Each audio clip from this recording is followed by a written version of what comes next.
வாழ்க்க வளமுடன். மனத்தூய்மை செய்வதற்கு நல்லதோர் பயிற்சி மவுனம், சைலன்ஸ். ஒவ்வொருவரிடமும் எண்ணிப் பார்க்க முடியாத அளவிற்கு 1000 தேவையில்லாத கருத்துகள் இருக்கிறது என்று வைத்துக் கொள்ளுங்கள். ஒரு நாளைக்கு மௌனத்தில் உட்கார்ந்தீர்களானால் தானே வரும். அதில் 10-15 கருத்துகளை எடுத்து முடிவு கட்டுங்கள். ஓரிரு மாதங்களில் முடிவு பண்ணிவிடலாம்.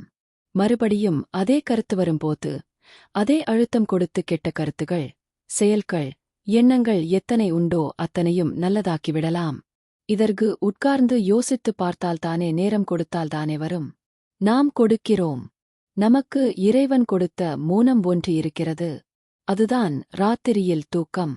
அங்கே மறந்து விடுகிறோம். அதனால் ஒன்றும் செய்ய முடிவதில்லை. எனக்கு வேலை இல்லை. அதனால் 1 மாதம் மௌனத்தில் உட்கார்ந்தேன். முடிந்தவர்கள் 1 நாள் 2 நாள் உட்கார்ந்தார்கள்.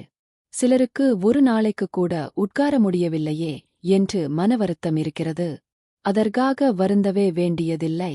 யாராகிலும் ஒருவர் நமக்குத் தேவை இல்லாத வார்த்தையைச் சொன்னார்கள். அதற்கு பதில் சொல்லாமல் எரிந்து விழறது என்று இல்லாமல் அந்த இடத்தில் மாத்திரம் மௌனம் இருக்கிறது என்று வைத்துக் கொள்ளலாம் இல்லையா? இதற்கு நேரம் தேவையில்லை. இந்த மவுனத்தை எல்லோரும் பண்ண வேண்டும்.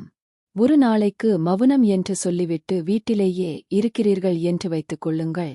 10 பேர் இருக்கிற வீட்டில் நீங்கள் மௌனமாக இருந்தீர்களானால் அவர்களுக்கு அது பொருந்தாது.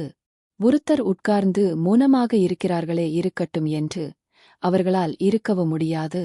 எப்படியாவது தொந்திரவு, டிஸ்டர்பென்ஸ் வரும். அப்போது ஒருவர் வந்து, ஐயா இருக்கிறார்களா என்று கேட்பார். அதோ உட்கார்ந்து கொண்டு இருக்கு பாருங்கள் என்பார்கள். ஏன் என்றால் அவர்களுக்கு சுயகவனம், அடேன்ரன் வேண்டும். அங்கே சுயகவனம், அடேன்ரன் இல்லை.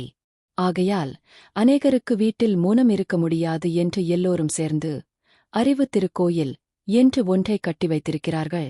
சந்தர்ப்பம் வரும்போது 1 நாளைக்கு இங்கு வந்து மௌனம் இருக்கலாம்.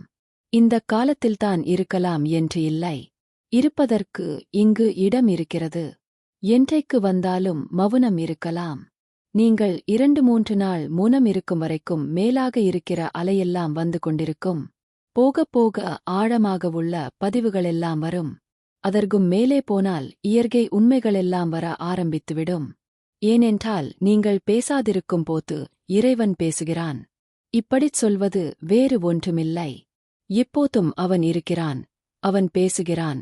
அதைக் கேட்பதற்கு இல்லாமல் நாம் வேறு எதையோ கேட்டுக்கொண்டிருந்தால் அவன் பேசுவது கேட்பதில்லை. அதனால்